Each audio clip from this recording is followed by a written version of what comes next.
Oh my god, oh my god, oh my god, it's big lion. Oh my god, and two lions.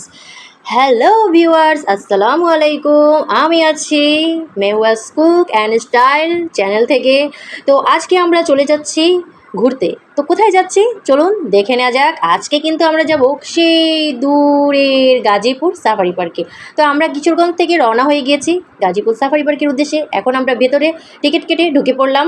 ওই যে দেখেন বাস দেখা যাচ্ছে, এই বাস করেই কিন্তু সাফারি পার্কের প্রাণী জগৎ দেখা হবে আজকে। তো যাই হোক, আমরা এখানে কিছুক্ষণ অপেক্ষা করলাম এখানে, কারণ আমাদের বাকি টিমের মেম্বাররা চলে আসবে। তাই এই যে সবাই চলে আসছে বাকি টিম মেম্বাররা। তো এখন আমরা ওয়েটিংয়ে ছিলাম।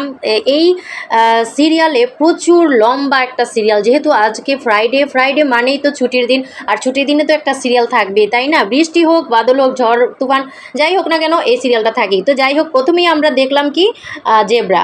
আমরা কিন্তু বাসে উঠে গিয়েছি। তো এখন আমরা জেব্রা দেখলাম সামনেই, প্রথমেই জেব্রা পড়লো। ডোরাকাটা জেব্রাগুলো দূর থেকে দেখা যাচ্ছে ঘাস খাচ্ছে, আর এখানে দুইটা জেব্রা কি প্রেমপ্রীতি করছে গো বাবা গো বাবা। এরপর দেখলাম বুল কাউ, আর এই কাউগুলো কিন্তু ফাইটিং করতে বেশ কার্যকর ভূমিকা রাখে। তো যাই হোক, এগুলা দেখার পর দেখলাম নীলগাই। ওই যে দেখেন নীলগাইয়ের কালারটা নীল কালারের, এইটা হচ্ছে নীলগাই। এই নীলগাইয়েরা আর গরুগুলো মিলে সবাই বন্ধুত্ব পাতিয়েছে, সবাই মিলে একসাথে কি সুন্দর ঘাস খাচ্ছে, কোনো হানাহানি মারামারি নেই। কি ফাইন তাই না দেখতে। এখন আমরা গাই গরু দেখতে দেখতে চলে যাব ভাল্লুকের খাঁচায়। এখন আমরা চলে এসেছি ভাল্লুকের খাঁচায়, আর এখানে সামনেই একটা ভাল্লুক, এটা হাঁপাচ্ছিল। প্রচণ্ড রোদ, প্রচণ্ড গরমে এই ভাল্লুকটা অনেক হাঁপাচ্ছিল। আর আমরা এটা দেখে মন চাচ্ছিল একটু পানি খাওয়িয়ে দেই, কিন্তু তা তো দেওয়া যাবে না, তাকে পানি খাওয়াতে দিলে আমাদেরকে গিলে খেয়ে ফেলবে। আর এইদিকে বাবারে বাবা, মহারাজা কি সুন্দর দড়ির উপরে শুয়ে ঘুমাচ্ছে।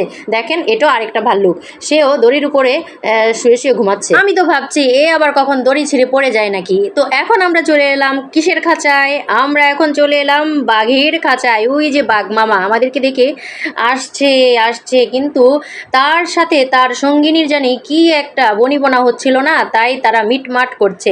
আর এই যে এখানে দেখেন দুটো বাঘিনী দুজনেই কি আরাম ওয়েশ করছে, বাবা রে বাবা। আর এই যে বিগ বস, আমাদের বনের রাজা, তার পত্নীর সাথে কি খুনসুটি করছে, কি রেস্ট নিচ্ছে, বাবারে বাবা।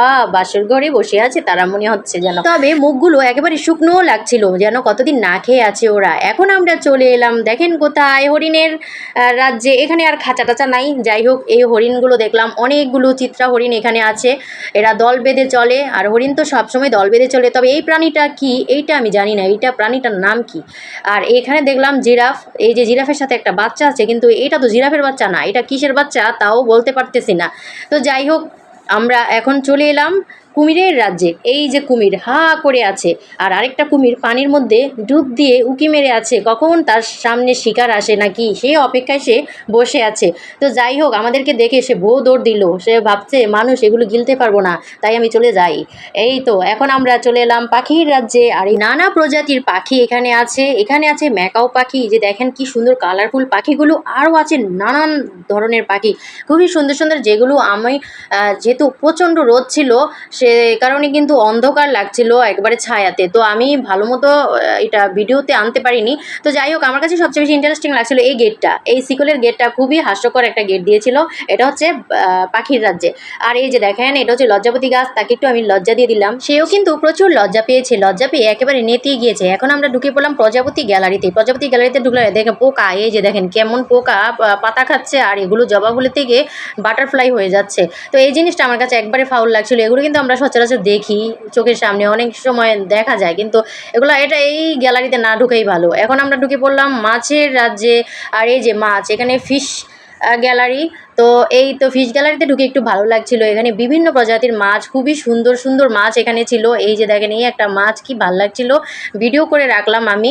তো যাই হোক, আমরা কিন্তু ওগুলো দেখতে দেখতে অনেকটা সময় হয়ে গিয়েছে, প্রায় দুপুর 2টা, আর প্রচণ্ড বৃষ্টি, সেই দুপুর 2টা বাজে। দেখেন এত বৃষ্টি, থামাথামি নেই। তো আমরা এই ছাউনিতে গিয়ে আশ্রয় নিয়েছিলাম, আর বাকি টিম মেম্বাররা এক একজন এক এক দিকে চলে গিয়েছে বৃষ্টির কারণে, তো সবাই একসাথে হতে পারেনি। তো যাই হোক, এই যে এখান থেকে আমরা চলে যাচ্ছি, আর আর ঘোরাঘুরি করব না, কারণ বৃষ্টি থামছিল না, অনেকক্ষণ বৃষ্টি হয়েছিল, প্রায় 2 ঘন্টা যাবত বৃষ্টি হয়েছিল। এরপর অন্ধকার অন্ধকার লাগছিল যেহেতু, তাই আমরা চলে এলাম দুপুরের খাওয়া দাওয়া করতে। তো খাওয়া দাওয়া শেষে আমরা এখন আবার চলে গেলাম কোথায় দেখেন তো, এই রাস্তাটা চিনেন কিনা, এইটা হচ্ছে হুমায়ুন আহমেদের একেবারে বাড়ির সামনে যে রাস্তাটা, গাজীপুরের যে জঙ্গল সেইটা। তো এখন আমরা চলে যাব নুহাশপল্লীতে। আমরা কিন্তু এখন হেঁটে হেঁটে যাচ্ছি নুহাশপল্লীতে। আর ওই যে ঝকঝক চকচক করছে ওটা হচ্ছে হুমায়ুন আহমেদের নুহাশপল্লী। নুহাশপল্লীতে ঢুকে আমরা বৃষ্টি বিলাসের ভেতরে ঢুকলাম, আর এখানে কয়েকটা ছবি টবি তুললাম। একবারে অন্ধকার হয়ে গিয়েছিল যেহেতু, একবারে সন্ধ্যা, আবার কারেন্টও ছিল না। আমাদের কপালটা এত খারাপ, বলে না অবাগা যেদিকে যায় সেখানে সাগরও ফুরিয়ে যায়, এই হচ্ছে অবস্থা। এখন বৃষ্টি বিলাসের ভেতরেই আমরা একটু বসে রেস্ট নিয়ে ছবি টবি তুলে আর কি করব, এখন আর কি চলে আসব, এই আর কি একটা অবস্থা। তো ওই যে একটা কুকুর আর এই যে একটা বিড়াল, এগুলো ছাড়া বাকি আছে টিকিট কাউন্টারে এখানে মানুষ, আর এই ভেতরে মানুষ নাই। তো যাই হোক, দেখা টাকা শেষ, এখন আমরা চলে আসছি। যাওয়ার আগে একটাই বলবো, গাজীপুর সাফারি পার্কে গেলে অবশ্যই সকাল সকাল চলে যাবেন, তা না হলে কিন্তু ঘুরে শেষ করতে পারবেন না, কারণ এটার এরিয়াটা অনেক বড়, যা আমরা ঘুরে শেষ করতে পারিনি। আল্লাহ হাফেজ।